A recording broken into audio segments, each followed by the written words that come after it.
Today on Straight Talk Africa, what's the meaning of freedom of expression? Is it a Western or a Euro-American concept with no practical value for Africa? Or is it a universal inalienable birthright for every human being, including the poor and voiceless? That discussion is coming up next right here on Straight Talk Africa.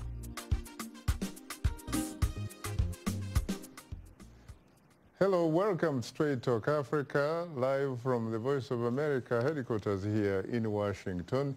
I am Sheikh Asali, and today it's a discussion on the challenges of freedom of expression in Africa. Across Africa, young people are putting their respective governments and long-time leaders on notice. They are standing up to abuses of power and expressing their disapproval through process, but at what cost? My colleague Paul Ndiho has more on the story.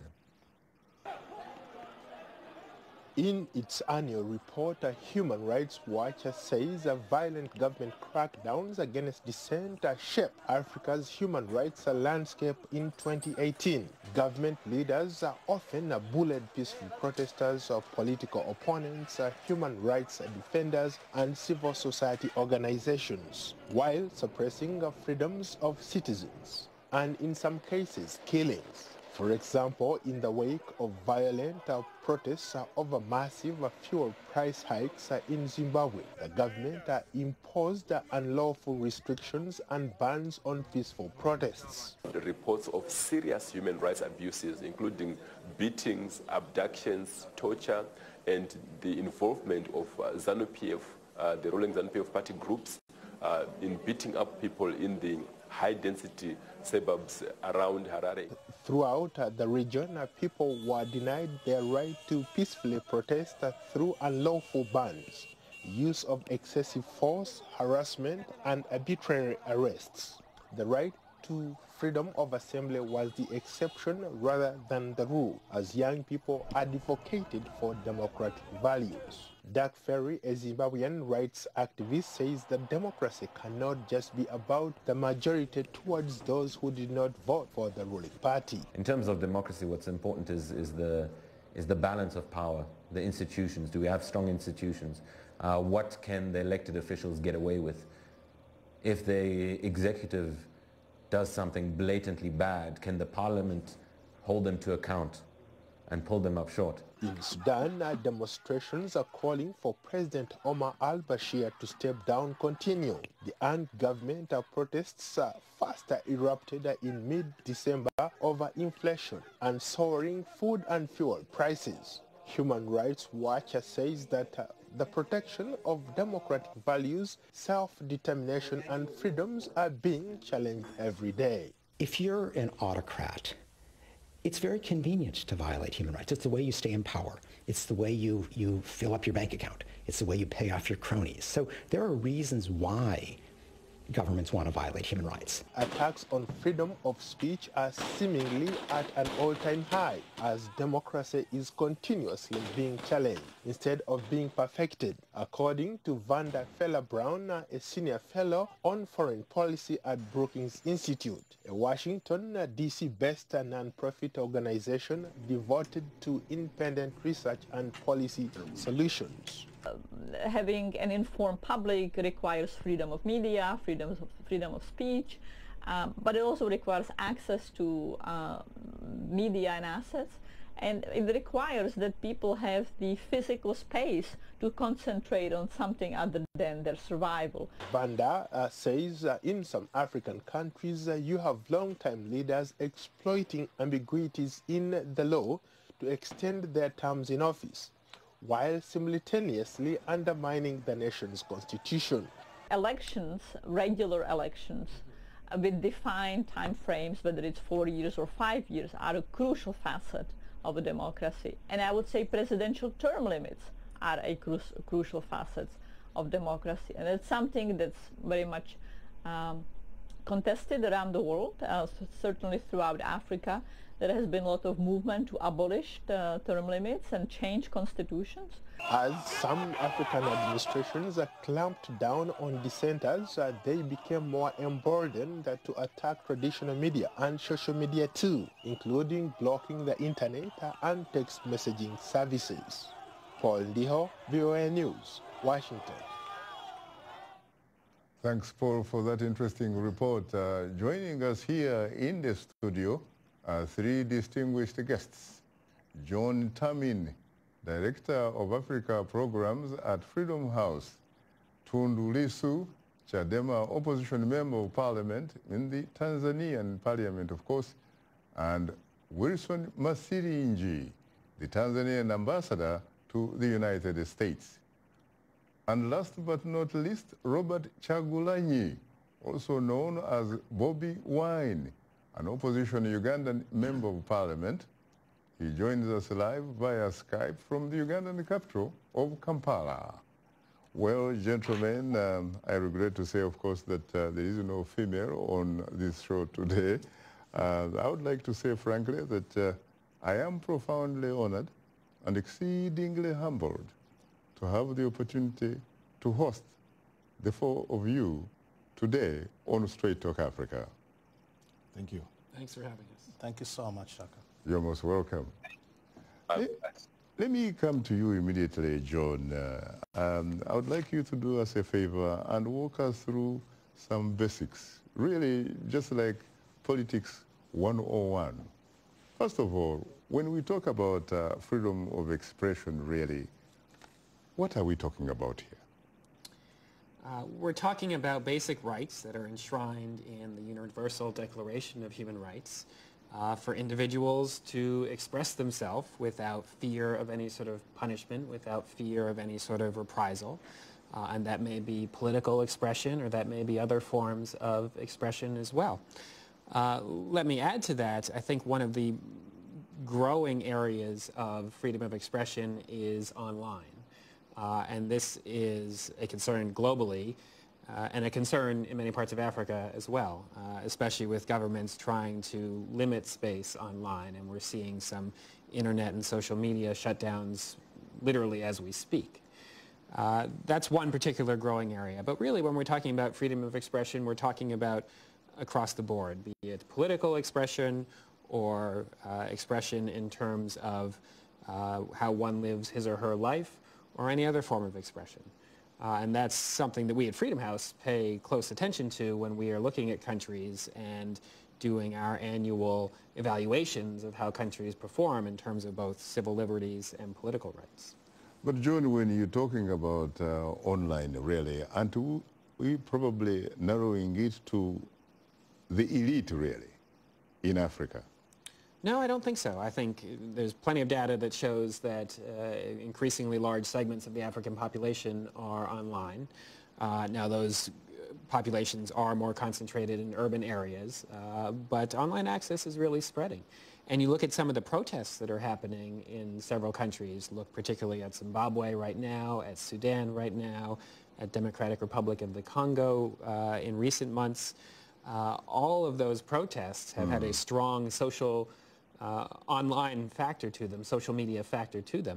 All three of those countries have at various times shut down access to the internet in recognition of how important it is. That is true, but is it also, for example, a coincidence, or should we be surprised that those uprisings are in fact taking place in urban areas?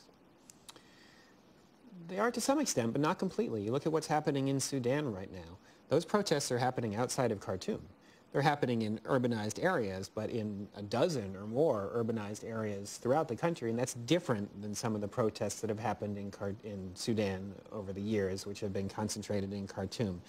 I think in Zimbabwe as well. These protests are happening fairly far and wide, and they're driven by a fundamental desire for better governance and a fundamental frustration with lack of service delivery, lack of transparency, corruption that people are seeing in their leadership. Now, when you talk about freedom of expression, of course, are we talking about, for example, a freedom that is restricted or targeting, for example, a specific geography, an ideology? Are we talking about races? What are we talking about here? Because there are some people who think that we're basically talking about the Western world, really. If the question is whether these freedoms are Western concepts, I do not believe that is true at all, and I think we have some other panelists here who can offer some strong opinions on that. These are universal rights, and they are enshrined in Universal Declaration of Human Rights and other documents that many governments throughout the world have signed up for. As to how individual countries seek to suppress these rights, it's hard to draw broad generalizations because so many of the countries we're talking about are so different. What I would say is that in countries where we are seeing these rights suppressed, there is a fundamental desire by the elite and those in power to maintain power and to stay in office. And so they use different tools at their disposal. They suppress various freedoms, including expression, in different ways, applying to different groups, with the basic goal of maintaining their power, in part because a lot of those governments know they're not popular, and they know that they have to use these tools to stay because they know if there's an honest tally at the ballot box, they're probably going to lose. Now, John, you said that a while ago you told me before we came on the air that you do have some kind of report card. Right. So every year around this time, Freedom House puts out our Freedom in the World report. And this is where we look at every country in the world, including the United States, and look at how they performed the previous year in a whole host of indicators that are all publicly available, categorized between political rights and civil liberties. And so we just put out our new report yesterday, in fact, all available online and getting a good deal of discussion in the media. The picture for Africa is a mixed one. There are some concerning countries, and I think we're going to talk about those. But I also do want to point out that there are some real good stories coming out of the continent this last year. And two countries in particular, Ethiopia, under the surprising leadership of Ahmed Abiy, has really done some important things, including just yesterday instituting new civil society legislation that is quite meaningful, and also Angola, which has undergone a very surprising turnaround these last couple years. Well, the new president is obviously fighting corruption and what have you. He's fighting corruption, and he's fighting the vestiges of the previous regime that was in power for decades. And so both of those countries, Ethiopia and Angola, have seen significant increases in our annual ratings. What are some of the countries that are not doing so well, especially if you factor in the fact that we do have guests who represent Tanzania and Uganda? Yes. Well, I think when we're talking about those countries, it's really best for me to defer to the guests who have such expertise in those countries. I'll just say that Tanzania and Uganda are concerns for us, and the broader East Africa region is a concern for us because outside of Ethiopia, I don't see any country in East Africa making forward progress in terms of democracy and governance. And in fact, we see some significant regressions. And I think there's a real sort of spillover regional effect that goes on, whereby there's very little peer pressure in East Africa, and you can say Central Africa too, for leaders to perform better and to live up to a certain standard. That is why the progress in Ethiopia is so important, because it's a large country, 100 million plus people. And so if they can flip the script a little bit in East Africa, and if the Prime Minister can create that kind of momentum, create that kind of peer pressure amongst leaders, I think that can have important positive spillover effects as well. Tell us a bit about the methodology that you use in order to arrive at some of those conclusions, for example. So every year we go through a process whereby we have expert analysts who look at each country, and they follow a very specific methodology that we laid out, again, a methodology that we make fully public. And throughout the year they are monitoring certain indicators on democracy, governance, human rights. And then towards the end of the year we get together and we look at what they come up with in terms of their ratings, and we do a very thorough scrub of what they are proposing, including an expert panel of people who have done this for a while, including Africans and others in the human rights and democracy community. And we go through that and we really vet what they've done in order to reach the final outcome, which we then publish early in the year. When you talk about expert analysts, what sort of qualifications are we talking about here in order for someone to be considered an expert analyst? We really look for people who have deep experience both in the country and who have deep understanding of democracy, governance, and human rights principles. Many of the analysts who we have are nationals of their particular country or from the region nearby. We pull significantly from the academic community, people who spend a lot of their time on these particular countries.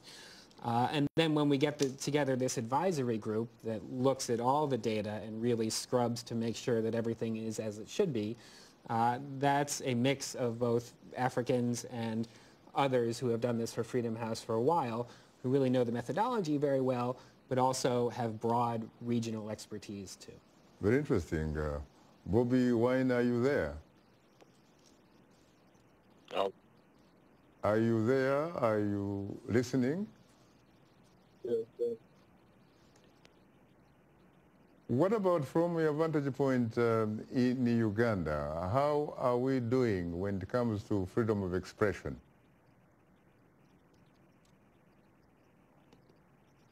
Hello, Shaka. Are you there? Yes, please. Oh, yeah. I'm happy to be contributing to this very important discussion. Of course, the state of freedom of expression in Uganda is deteriorating by the day because initially there was a clampdown on formal communication where politicians and leaders could no longer be allowed to go into the masses and sensitize them. And having noticed the treasure that we had, the music as a form of communication, we've been using music to communicate important messages all through the years like it has been done in the past. However, of late, the government of Uganda has launched an attack on the arts, particularly on the music industry. And this can be traced to myself ever since I started using music mainly to sensitize people about their rights and freedoms. It has been a big crackdown. What have they done so far whenever you attempt to perform, for example? Well, as we speak now, all my music concerts have been outlawed and my songs have been banned on radios. The security forces make sure my music is not played on radio or TV. And as a matter of fact, in the recent past, there were reports of the police raiding bars that play my music. However, this is not just on me as an artist, but having noticed the power and effect of music and the arts, the government of Uganda has moved to regulate the arts to the ridiculous extent of an artist or a creative or any other creative thinker having to submit the lyrics of their unrecorded songs to the minister for the minister to decide whether those lyrics can be recorded or not. And indeed, the government is also proposing that an artist must seek permission from the government before they travel out of Uganda to perform. To the rest of the world, this is a ridiculous move, but indeed, that's how the government of Uganda has always been trying to legitimize its repression. This is being mooted while at the same time it is being outlaid on the people. For example, I cannot perform, and this is a move to see that the government can actually legitimize the oppression that is already ongoing. I have been told by John here that Freedom House, when it came to Uganda, that it decided to move Uganda from the category of partly free to not free. Would that be an accurate reflection of where you are? Well, indeed, I agree with them because our country is not free. But again, I refuse to concede because I know, I am convinced, and indeed, many of the members of my generations believe that they were born free and they must live free. Now, I have a question for you, Bobby Wine, from a fellow Ugandan by the name Akankunda Moses. And it says, now what will Bobby Wine talk about freedom of expression in Africa? He's one of those creating intimidation, blackmailing, insulting the sitting government leaders. Let him first condemn the acts of hooliganism in his camp, then he can talk about freedom in Africa. How do you react to that? Well, I would say if it's rule of law, if whatever I'm saying is breaking the law, I should be apprehended and prosecuted. But wherever there's no rule of law, the regime uses people to brand others that seek for their own freedom as hooligans or as trouble causers. Like it was always been said, nobody has ever changed the world without having to be branded a trouble causer. Every time we raise our voices, there's no justification or no reason that is given for our oppression other than being dismissed. Thank you very much. Let me go to Brother Tundu Lissu. Would you mind, for example, if I referred to you as Ndugu Tundu Lissu? Because it seemed to me that at one time in Tanzania, everybody from the president, Rais, through the university don up to the peasant farmer, everybody was comfortable being referred to as Ndugu. Absolutely, Shaka. I have no problem with that. And as a matter of fact, I was honored many, many years ago when I hosted a former Tanzanian president, Benjamin Mkapa.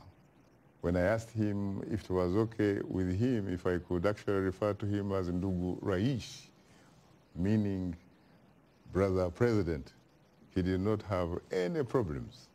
And we enjoyed that sort of interaction for the rest of the hour.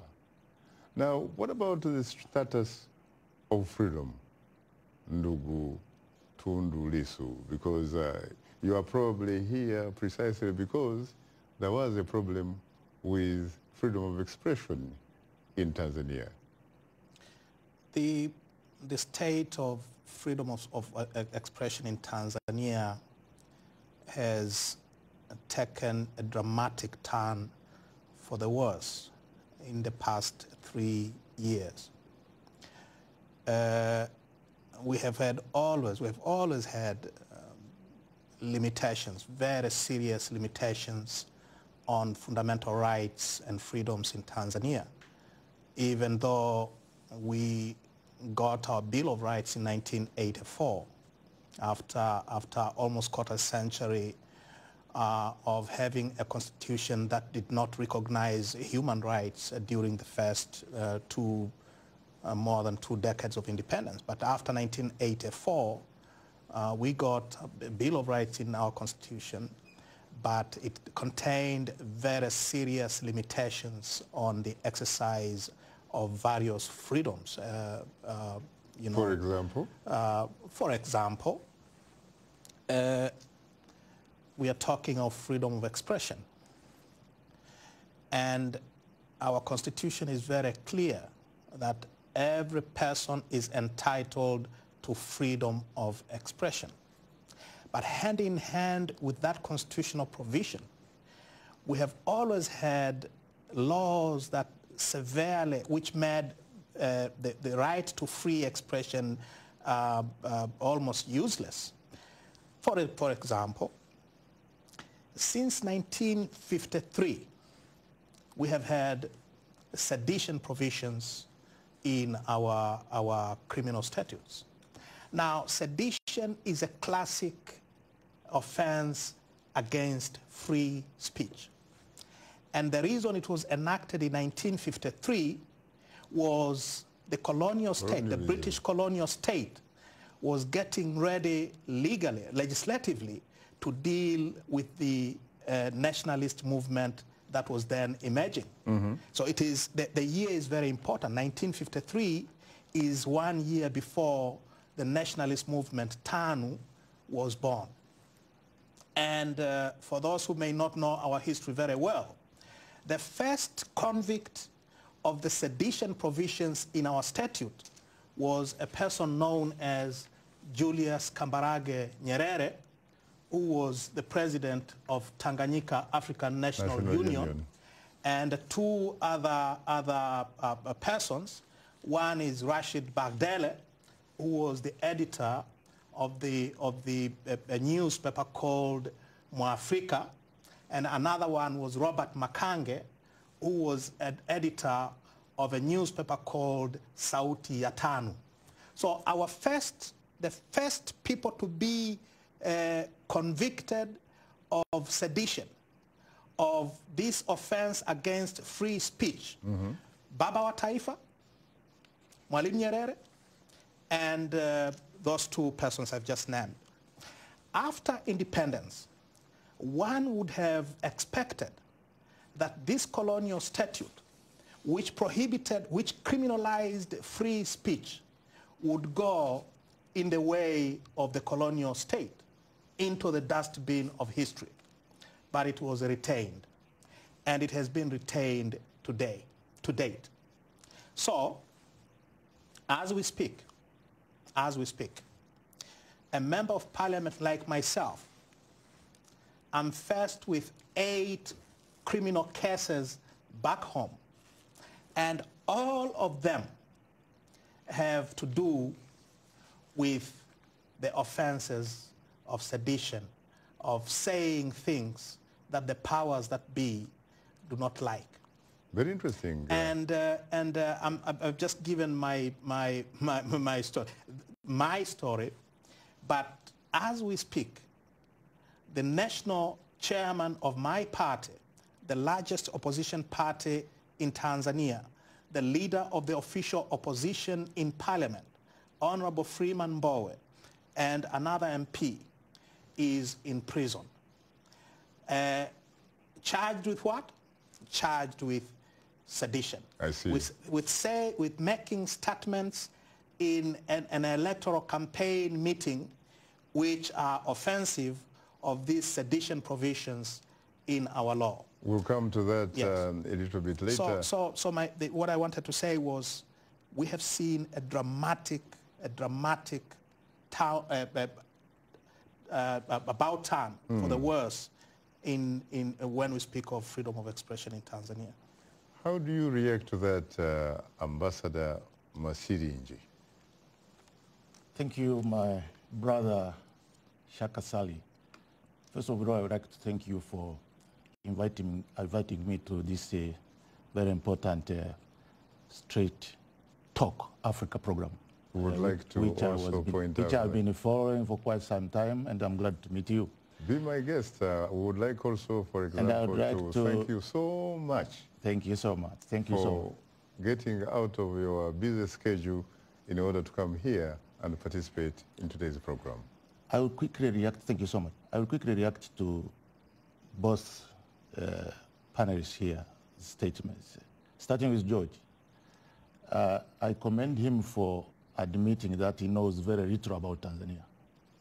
So he's relying on reports he has been receiving from experts whom they send to Tanzania to collect information using the methodology which he divulged to you following the intervention you made. I'm grateful to you for raising that, because we always question the methodology used in research. Right. Since he doesn't know about Tanzania, I'm glad to share with him about what we have been doing. And my brother, Tundu Lissu, the Member of Parliament, fell short of telling what is happening now. The freedom of expression in Tanzania is entrenched in the Constitution. And we have legislation implementing that expression, that freedom of expression. Mm-hmm. The Media Service Act of 1916, of which he participated in passing in Parliament, provides adequately on how to use that freedom of expression without infringing upon others' rights, which is also very important. Because you cannot have freedom of expression that can go unchecked anywhere in the world. Mm. for America, I'm privileged to have studied in America at George Washington University Law School almost 30 years ago. I learned about the history of the Seduction Act of 1798. That was repealed in 1920, December 13th. More than 100 years. Writing, making a false statement against the Congress, against the president, was criminalized, and it was harshly punishable. Not less than $10,000 US fine, and not more than 20 years jail sentence, or both. That is America. Currently in Tanzania, we have the Cyber Crimes Act, we have the, let me tell you one thing. Another example of freedom of expression is himself. My brother, Tundu Lissu. He has been speaking in the country. The checks that has been put on him is to bring him before the courts of law. He's not a convict of any seduction crime. But the laws are clear, and I cannot interfere on what the court will deal with his cases. But since he left the hospital in Belgium, he has been hosted by media houses, BBC, Deutsche Welle. Here in Washington, D.C., has spoken to a few non-governmental organizations, leveling abusive and false allegations against our president, against our government, against his country, demonizing the country. Is as good as demonizing yourself. And here he is expressing himself. So the danger of allowing unchecked freedom of expression is when people abuse that right of freedom of expression, hurting others. And so you cannot leave people to hurt others when the Constitution grants rights to everyone, including public interest. When you are speaking, consider there are others who could be hurt by your speech. Consider that if you tell lies about others and damage their reputation, their character, they got hurt. I'm afraid so they have to react. I'm afraid, Mr. Ambassador, time happens not to be our best ally, and I hope we will find some space in your beautiful Tanzanian heart to forgive me for that. Thank you. Thank you. You are tuned into Straight Talk Africa. We'll have more of a discussion in a moment. So please don't go away, because we'll be right back with you.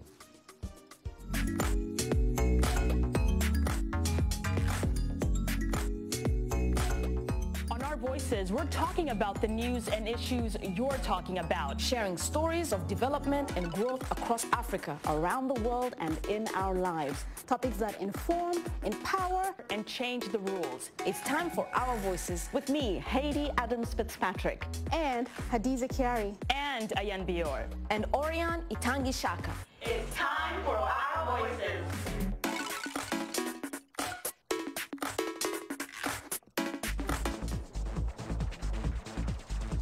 We are able to touch on things that are important to people on an everyday basis. We hope that our viewers are getting inspired when they watch our show. They're getting a view of the world from a different perspective, things that perhaps are not in their immediate vicinity. Today, I could put in on the show something that is a little different, a little unique, and this gives me that, inspiration to come to work.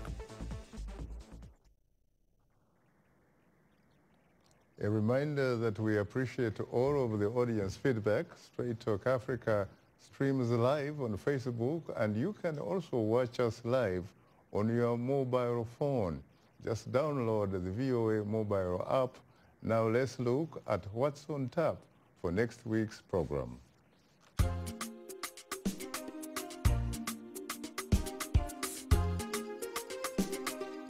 On the next Straight Talk Africa, Nigeria's presidential election is set for February 16th, the nation's sixth since 1999, when the military relinquished power to a democratically elected civilian government. President Muhammadu Buhari and top challenger Atiku Abubakar are both Fulani Muslims from northern Nigeria. A discussion on what's at stake on the next Straight Talk Africa.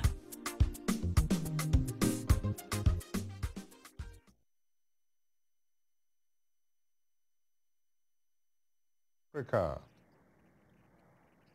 Our guests are John Tamin, Director of Africa Programs of Freedom House, Liti Tundu Lissu, Chadema Opposition Member of Parliament in Tanzania, Wilson Mashiringi, the Tanzania Ambassador to the United States, and Robert Chagulanyi, also known as Bobby Wine, who joins us live via Skype from the Ugandan capital, Kampala. I stand, of course, corrected, Ambassador Mashiringi. That is very close to my indigenous tongue. I would say Mashiringi. Pronounce it correctly. Mashiringi. In my particular case, yes, the Runyankore Ruchiga, I would say Mashiringi. Yes. In your particular case? Yes. Mashiringi. Mashiringi. Can I finish? I started collected here. Could you please begin from where you stopped? Yes. Thank you for an opportunity again. I was following up on the issue raised by my brother, Tundu Lissu, that the opposition leader is incarcerated in prison. It's not correct. He's a remandee. And he's a fellow lawyer. There is a difference between a prisoner and a remandee. And he has been sent into remand after allegedly, I will say allegedly because I'm not in the country, violating the bond. And but the question is he free, for example? I would say he's not convicted. He's not free, but he's in custody not because of lack of freedom of expression. It's because the court, which has constitutional powers to act constitutionally and legally, has sent him to remand after violating the bond conditions. Can you relate that to his violation of expression? Let me ask you this question, Ambassador Mashiringi. Yes, please. Thank you. I hope that this time I have gotten it correct. Yes, please. How do you respond, for example, to some critics who say that when it comes to Tanzania, an individual has no right to own an opinion that is different from that opinion of the ruling party or state? I have a quick answer to that. That is totally false, total fabrication. Currently, the parliament is in session. The opposition is in parliament. The chief whip, unfortunately, is out because of the tragic event, heinous act which was committed on him and caused the harm bodily harm on him. Otherwise, he was supposed to be in parliament as well. Today, by coincidence, is a low day. Our president, His Excellency Dr. John Joseph Magufuli, the commander-in-chief, was a guest of honor, invited by the Chief Justice. The Speaker of the House was in attendance. Several legal officers, like myself and my brother Tundu Lissu, were in attendance. So if there is no one behind the bar for violating even the Media Services Act, where we have 216 newspapers, 158 radios, TVs, there are 34 social media platform licensed, 224 with the cybercrimes law. Nobody is behind the bar for violating any law that implements the freedom of expression right under the Constitution. And the regulation of freedom of expression is mandated by the Constitution. What's wrong with that? There is no violation of the Constitution. Nobody has been victimized. Whoever is charged, our presumption is that he is innocent until proved guilty. And he will be given a day in court to defend himself. My brother will be given a day in court to defend himself. But we cannot allow people to go unchecked, abuse people, make false statements, make false accusations, including demonizing the head of state, demonizing the government. I'm here as the ambassador of the United Republic of Tanzania to defend and protect the dignity of the country. So my brother coming here and trying to demonize the government, demonize the president, demonize the country, demonizing himself and demonizing me as well, we cannot call that the true need of Africa getting freedom of expression. That does not build the interests of Africa, nor build the interests of the country. That's why we are concerned if people raise the issues of freedom of expression without also acknowledging that there are also rights of others that need not to be infringed. How do you reconcile that position with the fact that your brother here, Tundu Lissu, was nearly assassinated in the compound of the Tanzanian capital, Dodoma, during daylight at lunchtime, and his driver was not even hit by a single bullet? And this is a place, for example, he has said, and I have also found out that this is a place generally that is provided security 24/7, 24 hours a day. How do you explain that? I mean, how do you reconcile that type of freedom that you are talking about? You cannot relate that directly without substantiated evidence with freedom of expression. My brother was attacked. We feel sorry for what happened to him. Our president expressed his dismay and condemned that act, and he ordered the law enforcement organs to investigate and get to the bottom of the matter and apprehend those who committed that criminal act against our brother. Everybody sympathizes with what happened to him. Investigation is ongoing. They are waiting for him to go back and make a statement, which he is giving to the press and non-government organizations outside the country. They are waiting for the driver. The driver hasn't presented himself to give a statement. So can you be a judge in your own cause? Can you condemn anyone and convict anyone on that matter without listening to both sides? Tundu, I cannot judge on that one, but... How do you respond to that? Thank you very much. Maybe there are a few things that need to be set straight here. I was attacked inside a government housing compound, which, as you said correctly, is guarded by armed security 24 hours, 7 days a week. And each apartment block inside that compound is guarded 24 hours, 7 days a week. And on the day of the attack, during lunch break, in the midst of parliamentary sessions, gunmen followed me from Parliament inside that compound. There was no security whatsoever. All the security guards had been removed from the perimeter wall, from all the apartment blocks. So these gunmen had complete freedom of access into this heavily guarded government security, government building compound. And they rained me with bullets, and they left. And as we speak today... Not a single bullet was fired at the driver, or at least went into the direction of the driver. Is it correct? Well, the truth is he was not hit at all. That is the truth. I was hit 16 times. I have undergone 22 surgeries, and I'm going for another one. Could that be luck, or could it be that whoever was attempting to shoot and kill you had a single target? Obviously, I was the target. But the most important question is, who ordered the security to be removed from this government housing compound? Number one. Two, this government housing compound is secured by CCTV cameras. They were removed immediately after the attack, and there is no word to date about those CCTV cameras. They were removed by the police. That is number two. So no one knows what they show, because no one knows where they were taken to, because the police have never said a word about where they took the CCTV cameras from. Number three, there has never been, to my understanding, and I know this because I speak to people. I speak to people in the government as well. No one has been interviewed.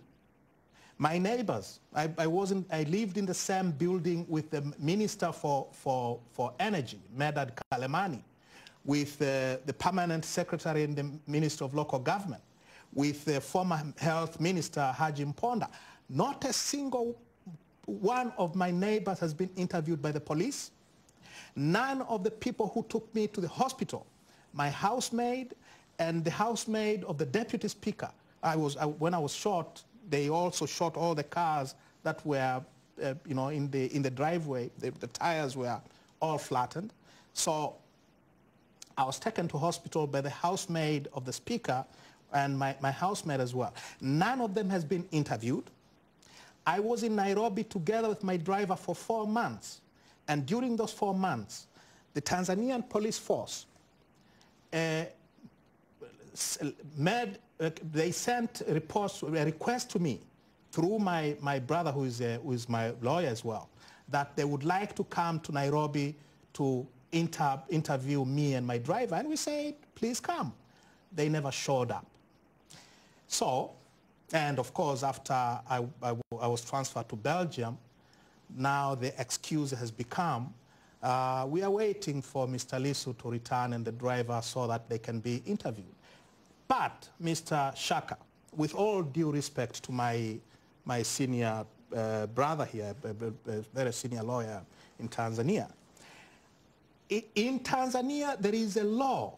It is called Mutual Assistance in Criminal Matters Act, which makes provisions for obtaining evidence or suspects who run out of the jurisdiction of the Tanzanian law enforcement agencies.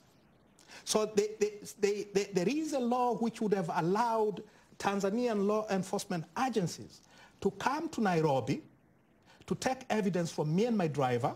They have not done so. The same law would have allowed them to send police officers to Belgium, where I have been for the past 1 year. To date, they have not done so. They could have gone through the international police, Interpol, because this was a serious criminal attack. In fact, under our statutes, it's a terrorist act. I was shot for political reasons. It's terrorism. So they could have gone through the Interpol to interview me and my driver. So far, they have not done so. They could have sought the assistance of the Kenyan government or the Belgian government. We have an embassy in the Belgian government has an embassy in Dar es Salaam. The Kenyan government has an embassy in Dar es Salaam. They could have used the good offices of our diplomatic missions in Nairobi and in Brussels to have us interviewed. Nothing has happened. I see. And finally, just to finish, finally, according to the Tanzanian police force, there is no suspect. They do not suspect anyone. No one has been arrested. And of course, since there is no suspect and there is no arrest, no one has been prosecuted or convicted. And my brother here says the president was very clear. The president has never, ever made a statement one way or the other, to condemn this public political assassination on a parliamentary leader. Has he ever called you to sympathize with you, empathize with you? Not at all. On the contrary, Mr. Shaka Sali, it is on record because the speaker wrote to us. There has been a huge dispute about my treatment. Your treatment? My treatment. Who is paying the bills? The Parliament of Tanzania should have paid my bills in accordance with our statutory provisions. Yes, and why can't they pay? Thus far, they have not paid a penny. And according to the Speaker, in Parliament, as well as in writing to us, the Speaker has said Parliament cannot foot the bill for my medical treatment because, among other things, the President has not given his permission for money to be released for that purpose. Now, to finish, under our law, the President has no powers whatsoever when it comes to decisions on medical treatment of members of Parliament. Now, Tundu Lissu, yes. you have a country, yes, which, by all intents and purposes, is functioning very well. It has 3 branches of government. You have the executive led by the president. You have the judiciary, which is led by the Chief Justice. And independent. You have the legislature, which is led by the Speaker of the National Assembly. Yes. To what extent is the judiciary and the legislature independent of the executive? Or do these arms of government really function in a manner that is subordinate to the executive? That's a great question, Shaka. And the best answer I can give is to use President Magufuli's own statement on the matter. The president is on record telling the speaker, and this is televised, that those troublemakers of the opposition in parliament, kick them out of parliament so that I will deal with them outside. When they have no parliamentary immunity? Chuck them out of parliament and I will deal with them outside. I see. And I see. In the past 3 years, we have been kicked out of parliament on numerous occasions, and the president has dealt with us heavily outside parliament. Using the security forces? Using the security forces. I have been arrested on 2 occasions outside the parliamentary gate, on 2 occasions, I see. for making statements which are absolutely protected under our constitution, for making statements inside parliament. I hate to say it, and but... they wait for me outside and arrest you. And arrest me. And on all occasions, in all 8 occasions when I was arrested, I'm a lawyer, I would ask them, why are you arresting me? And the answer has always been orders from above. From above. Very interesting. Let me go let me go to Kampala, to Bobby Wine. Bobby, are you there? I'm there, Shaka. You are listening? Sure, I'm listening, following very attentively. Does this sound to some degree familiar? Well, that sounds familiar, but living in Kampala, I envy those people. Looks like it's not only in Uganda, but I would like to speak authoritatively about the situation in Uganda and how we can change it. I believe that all dictators will use the law to oppress the people that they want to oppress, and will indeed get very threatened when they see people communicating. Talking more on the freedom of expression, that is the only thing that people have remained with, remembering that in Uganda, and I'm sure other African countries, the internet is being restricted so much, and that will remind us that social media tax was introduced in Uganda, and I believe in other countries. There's been continuous blockage of communication. There's been continuous attack on the rights of the people, especially communication rights. However, we also know that we have opportunities to change this. One of the opportunities is the numbers that we have.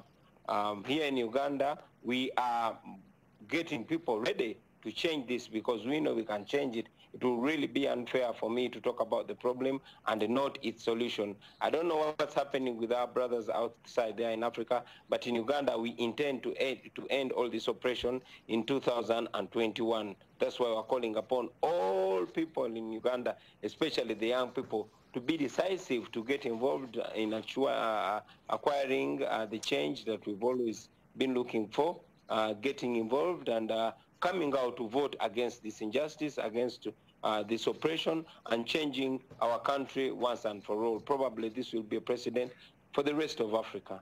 When you talk about coming out to vote, what exactly are you talking about? In each of these cases, you are talking about a country, for example, where the ruling party, for example, is no different from the state. The state and the ruling party are fused. Sure. The state and the ruling party are fused in Uganda, and indeed it has been said and proved over time that when you come against the ruling party, you're coming against the Bank of Uganda, you're coming against the National Army, you're coming against Uganda Police and all the institutions. But again, we know that where we are, many countries have been there before. All the countries that we admire today, the countries like Angola, have gone through repression that we are going through. So looking at their history and looking at the factors that we have, which